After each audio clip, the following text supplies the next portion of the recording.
Good morning. I am with Paul Hoyt, right? It's pronounced Hoyt. Yes, thank you. Yeah. And he's both a consultant and a coach, correct? Correct. Is it in two different fields? Like one is business, the other one is life, or is it combined? They are very much combined, and I'll tell you why here in just a little bit. Okay. So you have been doing that for a little bit because you are pretty much out of the 9 to 5 race and you're self-employed, correct? I've been a business coach and consultant and had my own business now for 23 years. Oh, you started early then. You didn't No, start. I'm older than most people think that I am. So Okay. my first 30 years of my career I spent in information systems. I started Okay. programming computers in 1970 when I was 18 years old. Oh, Uh, did a big and long career in the tech industry? 30 years in the tech industry and then switched to being a general business consultant in 2001. Oh, so those 30 years allowed you to jumpstart your business and have, you know, things like It that. was those 30 years in IT that gave me the confidence that I could be a business consultant. Because when I started programming computers in 1970, there were no such things as application software packages. You Oh, couldn't you couldn't go buy QuickBooks Online or a manufacturing control system. You had to develop everything from scratch. So really? we had to learn about all of the different departments at businesses, and my focus was initially in education and then in manufacturing. So we Oh, had to learn what the purchasing department did and what the sales department did and what the accounting department did especially, and then develop our own computer programs to help automate the information that they dealt with. That was the job. So it was far more than just picking a good software package and implementing it and running it. It was designing and programming and testing and implementing our own software. So oh, at the time so I'd had life is 30 easier years now. career. Yeah, I had a very broad knowledge about how business worked and about how each department in the business functioned and how their information and their interactions worked with each other. Okay, okay. So you're a very specialized consultant. You don't just coach anybody off the street. It's a very specialized kind of consulting.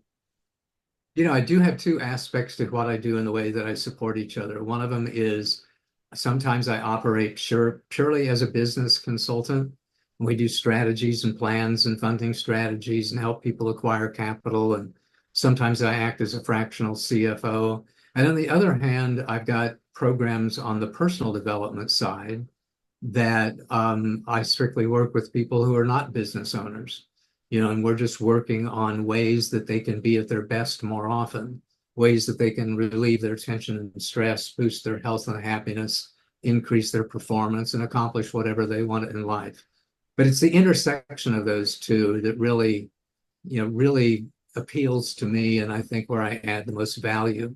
And that is somebody that is in business, and particularly a small business, 0 to $20 million in revenue, and they recognize that their emotional intelligence, their mindset, their attitude is extremely important to their business's success, that they want to show up at their best every single day in order to give themselves the very best chance of success and massive success at their business. And it is that intersection. They need a health coach, right? Well, they do need a health coach, so part of being at your best is making sure that you're paying attention to your physiology, that you're eating right, that you're sleeping right, that you're thinking right. I have good friends that talk about, the five pillars of success in any endeavor. And, one of those is getting the right sleep. Another one is the right nutrition and hydration. Another one is the right mindset. Another one is the right plans and the way that you're looking forward into the future. Another one is the right relationships. So, to be at your best requires being at best, I would say, in four different areas of your life: the Okay. physical area, the emotional area, the mental area, and the spiritual area. So when you say the right relationships, do they have to make sure they have the kind of friends that uplift them, the environment that's optimizing their performance, things like that? Uh, Yeah, that's a big part of it. People, we human beings are very social creatures. We perform at our best, we feel our best when we're in relationship with other people.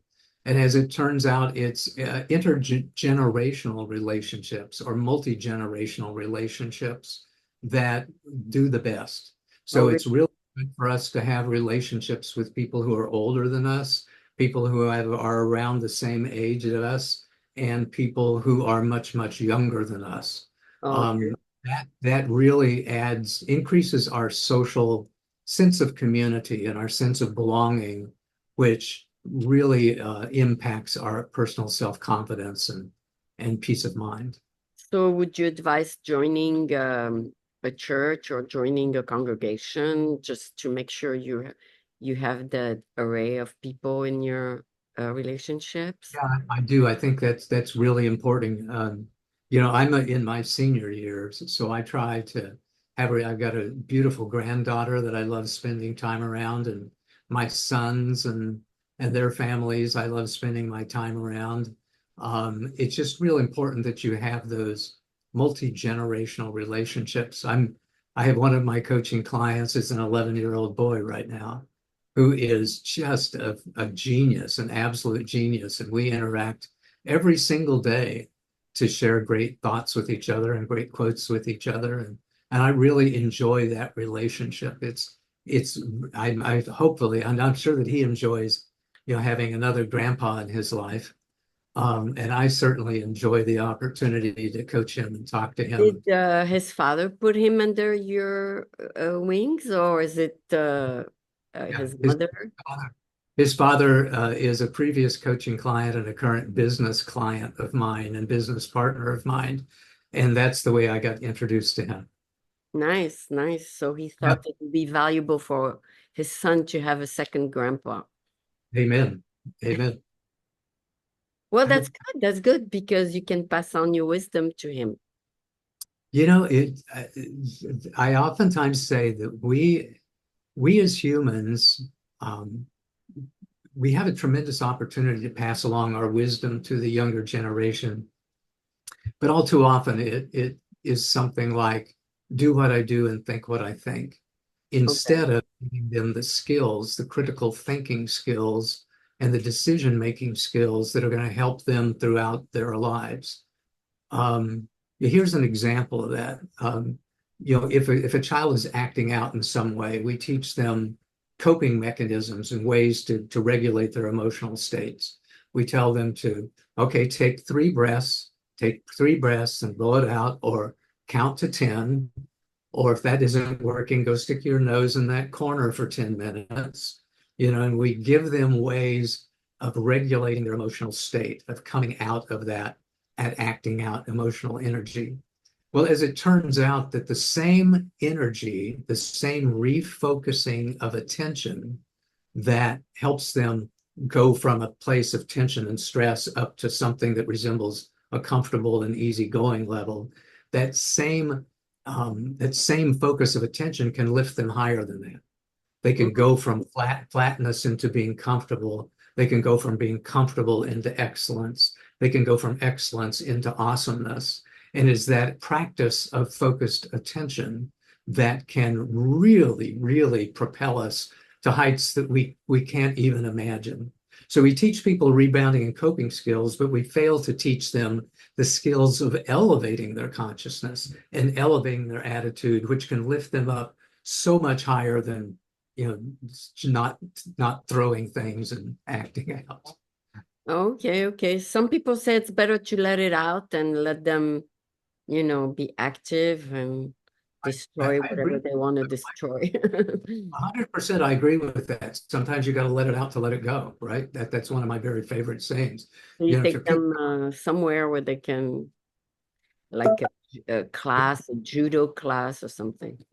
yeah, I agree. And there's therapeutic techniques like primal scream therapy. primal scream therapy came across that says, hey, get a pillow and beat the crap out of that pillow and Oh, yeah. scream at the pillow and and let that tension and stress out. Get real with yourself about how much this hurts and how scared you Oh, are. okay. And then when you really get real with yourself, then you can start to let it go, and then you can start to understand it, and then you can start to manage it, and then you can start to heal it. Yeah, don't hit people. Hit only a pillow or a punching ball. Yeah, yeah, exactly. So these kids will grow up to be responsible adults. And as far as being an adult, a lot of adults nowadays act like children, I noticed. Um, so they didn't pass the maturity level yet.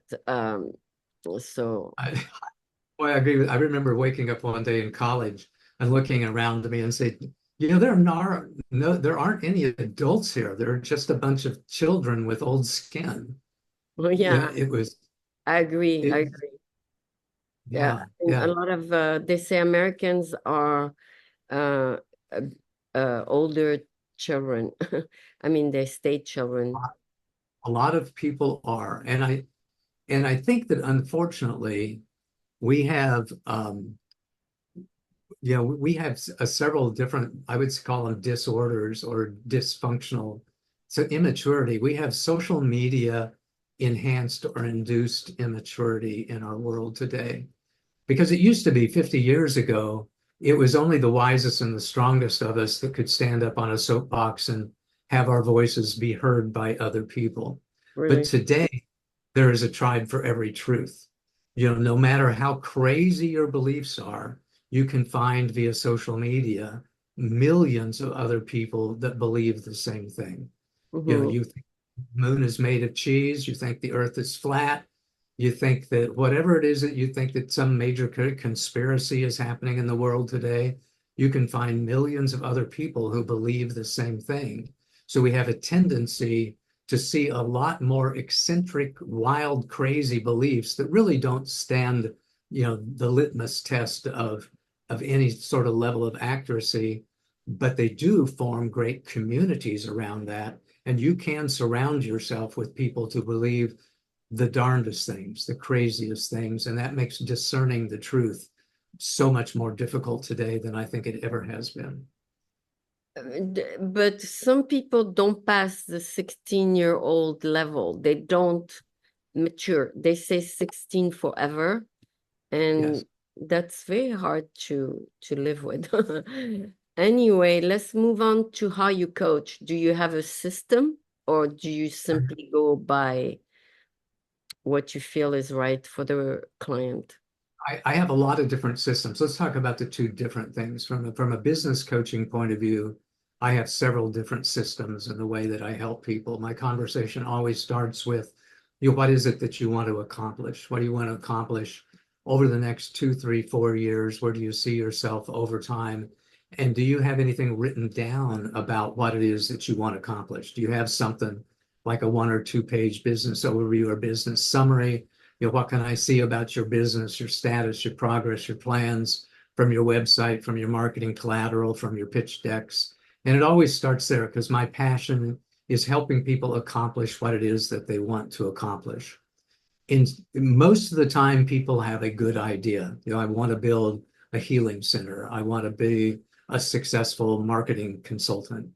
But every once in a while, I get somebody that says, well, I kind of have a vague idea about what I want to do, but I really don't have a strong idea and I don't know how to get there. So we help them through the process of finding their vision, about finding their purpose. And And then some people live day by day. They don't worry about tomorrow or yesterday. But that's the yogi way. But in business point of view, you got to have a plan. you do, it's one thing to do that day by day stuff if it's just you and your business. But the second you bring on a team member, then you really do need to have some plans because you need to make sure that you're pulling in the same direction. You can't both just be doing whatever comes up willy-nilly. You have to be working together to achieve a common purpose. And that requires a vision and requires a little bit of a plan. Yeah, the job of an executive is not to put out fires, it's just to also plan on the future of the company.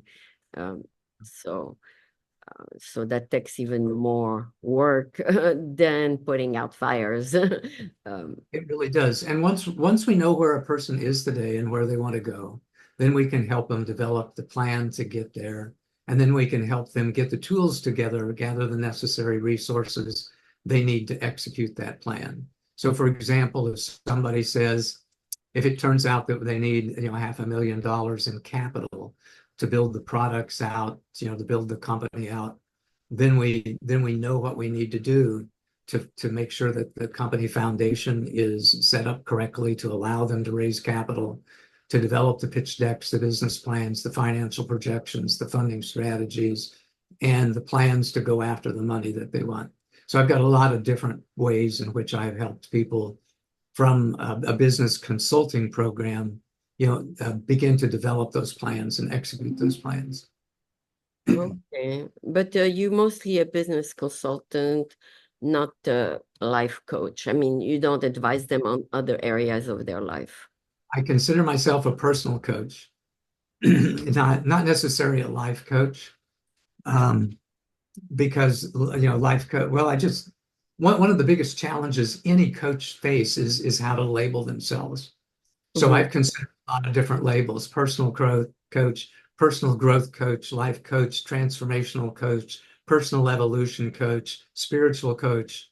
There's all kinds of different adjectives or words we can put in front of the word coach.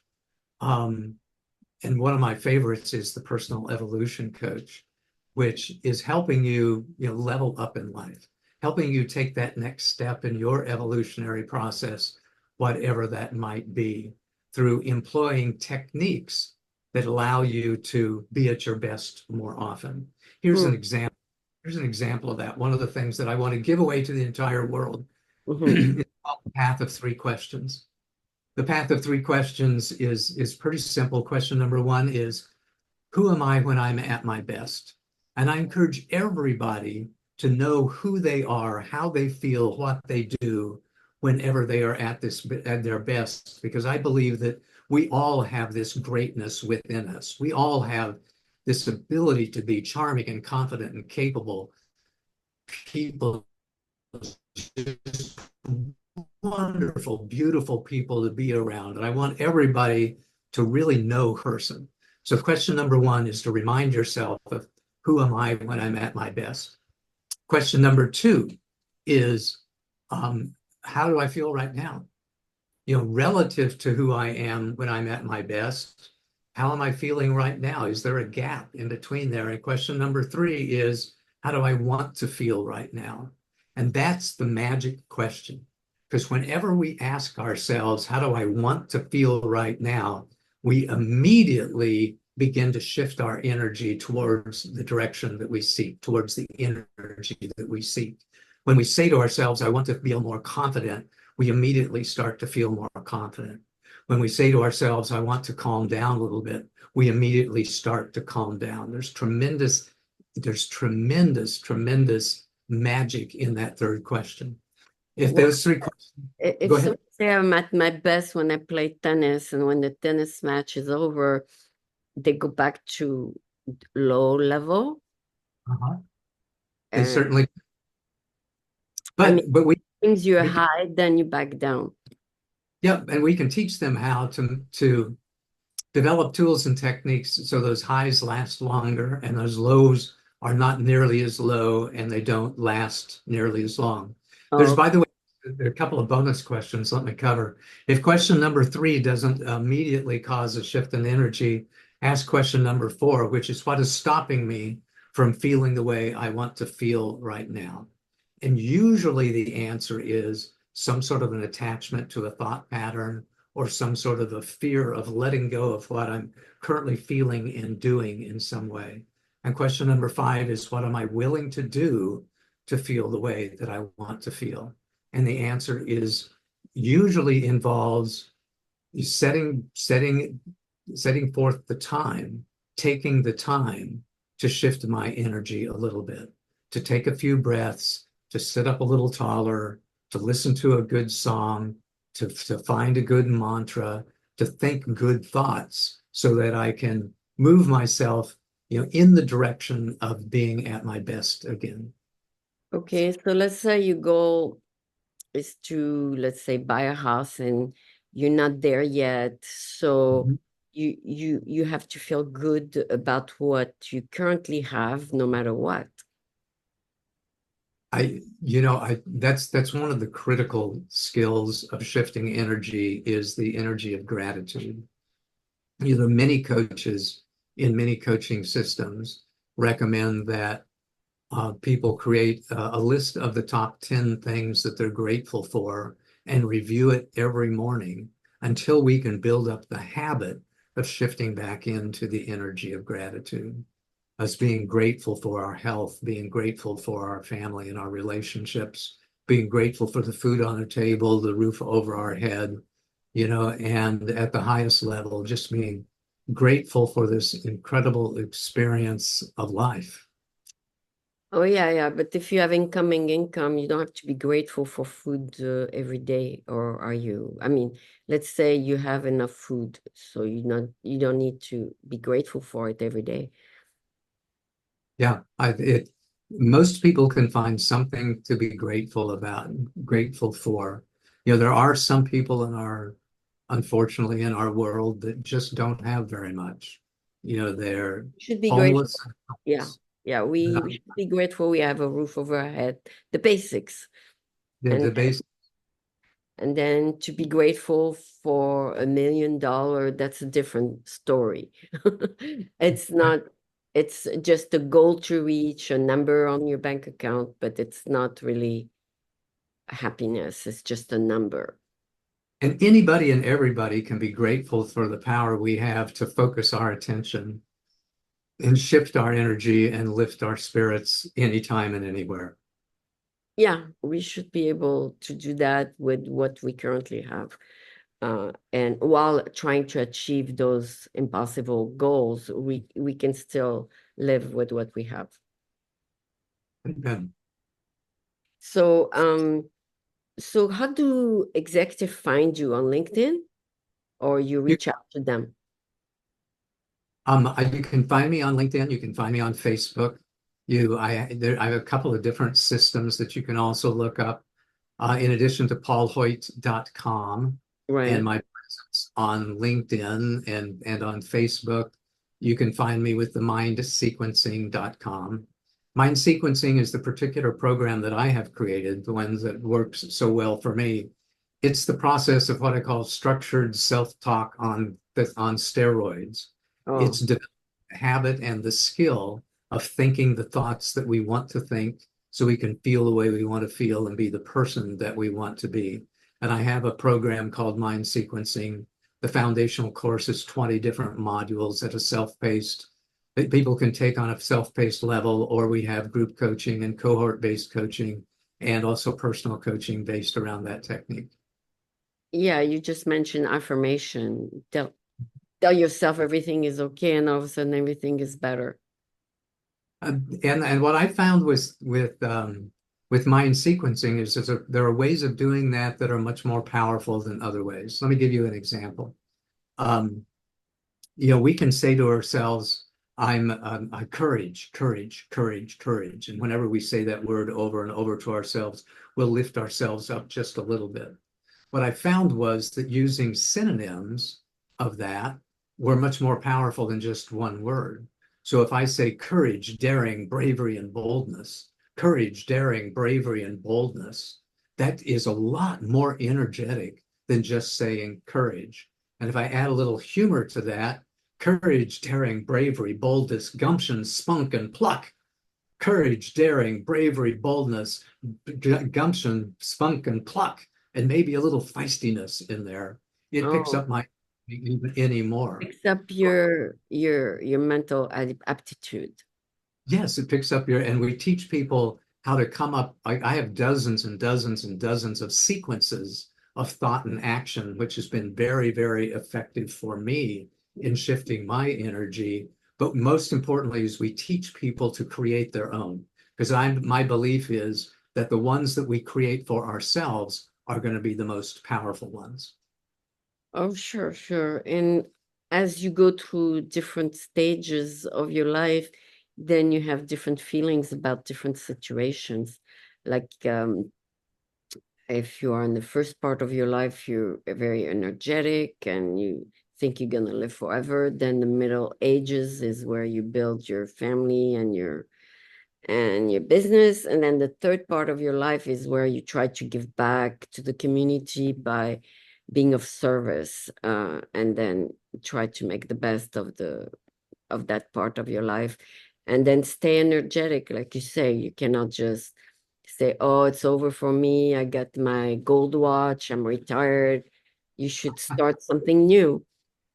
I could never do that. I don't think I will ever retire.